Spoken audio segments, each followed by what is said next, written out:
Hey, I'm Jonathon Tippet. I'm one of the principal artists here at the EatArt laboratory, and let me give you a little tour of where things are at.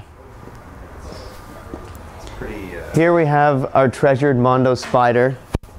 She has been sequestered for development for another project, which is my primary project right now, and we have jacked into her nervous system and we're pulling out her hydraulic power to do testing on Prosthesis, which is the next project we'll see inside here.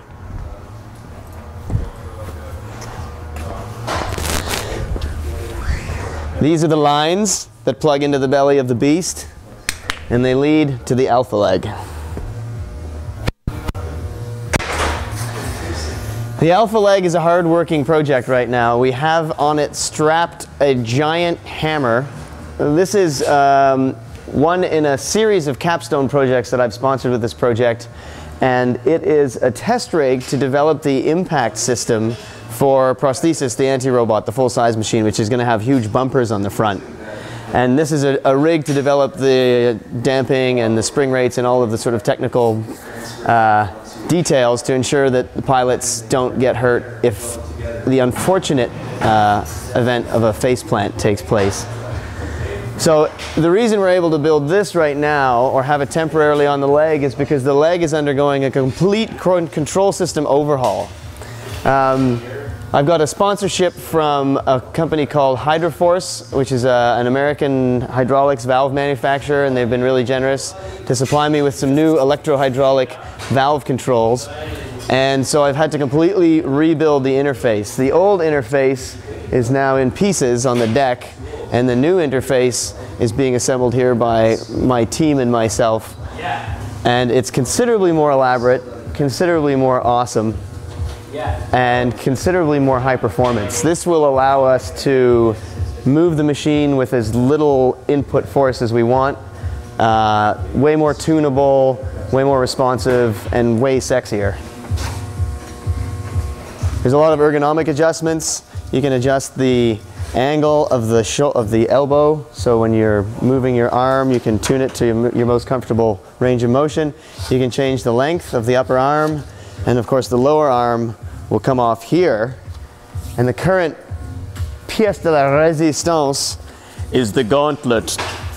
So this is a hex lobe pneumatic pilot engagement cuff, or an airbag if you will, and when the pilot reaches through here and grabs the grip at the end, it'll trigger an inflation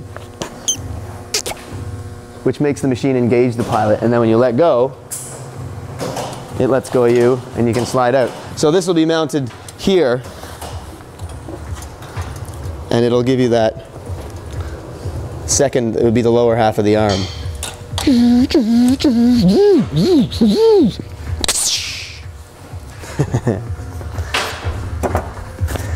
And then there's a little elbow pad that goes behind your elbow and locks you in that way.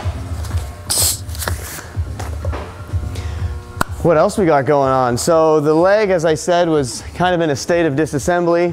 We got a whole bunch of people working on a whole bunch of things. Titanoboa here is resting happily and getting ready for its next deployment, which is for Chinese New Year. We're going to take it out to the big New Year's parade. It's the year of the snake, so it's perfect. It's great. They're going to have like a wicker snake that's woven into the gardens, into the pond, and then it's going to sort of, the mecha snake is going to cruise around the outside. That's going to be awesome. And of course, here's our latest, greatest pride and joy. This is Quickfix, done by Hugh Patterson.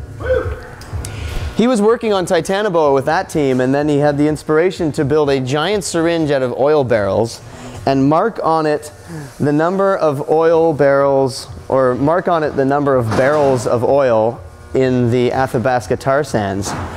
So this stood about 10 feet tall and was jammed into the engine block of our Chevy Suburban, which we are forced to operate to tow our art around.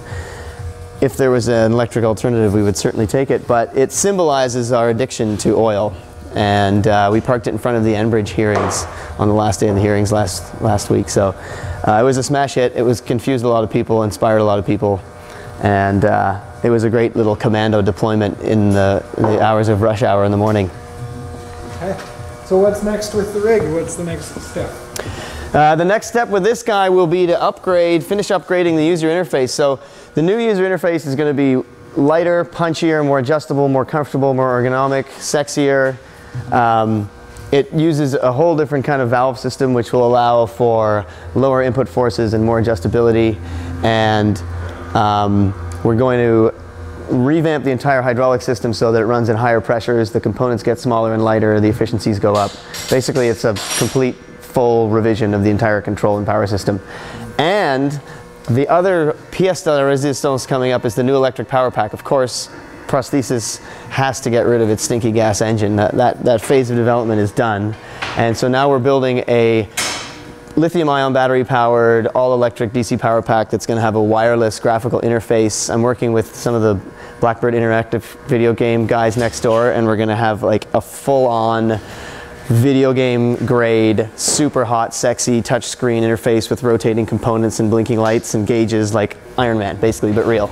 We had our 5th annual Wavelength celebration, and this year was the biggest ever. We had about 450 people. We took over the room next door. We had a little bit of space allocated here for a chill dome, and it was a masterpiece. Ben Cooper and Chelsea O.C. were heading it up, and they really nailed it. And the parties are one of the things that keep us rolling and keep the crew excited. Everybody had a blast, nobody got hurt, and we can keep the lights on here for a few more months thanks to that. Are you going to do that again next year? Absolutely. Annual Wavelength Art Festival. Probably even bigger next year.